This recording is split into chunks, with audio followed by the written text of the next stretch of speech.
So Elizabeth wants to know, when will we be able to stop all of this? When, what's going on in Ottawa? Basically, when there's an election. The next general election. But how can this get triggered?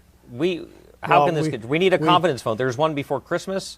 Unfortunately, the NDP went along with the Liberals, and that was defeated. For anyone that is confused as to what sort of mechanisms and what options we have available to us, as you mentioned, Jamie, the vote of non-confidence is always available to any member, any opposition party to trigger.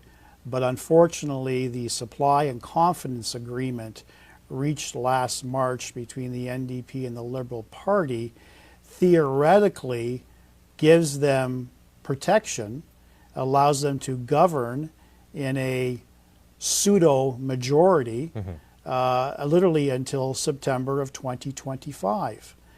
So that would be the worst case scenario. That to answer that lady's question, that's the worst case scenario before we're into another general election.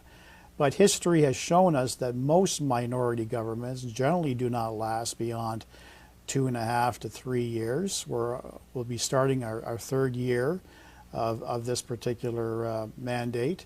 So whether or not the supply and confidence agreement holds up remains to be seen. It's certainly open to the Prime Minister whenever he wants to call an election. So that's an option.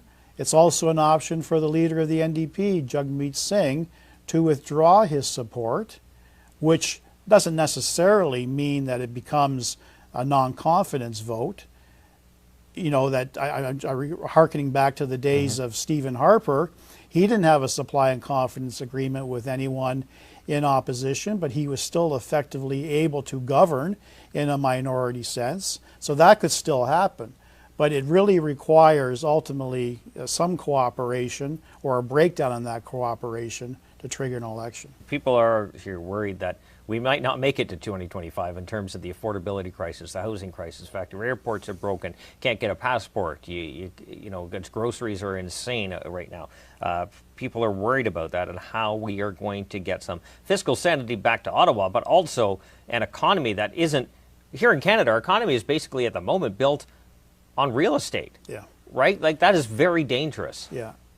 And it's not just constituents in opposition-held ridings that have these concerns. I got to think that constituents in the Liberal-held ridings are experiencing the same difficulties.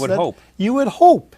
And so to answer that question, my hope is that these constituents are voicing their concerns directly to that minister, directly to the Prime Minister in Montreal, directly to those backbench MPs, crying out for change.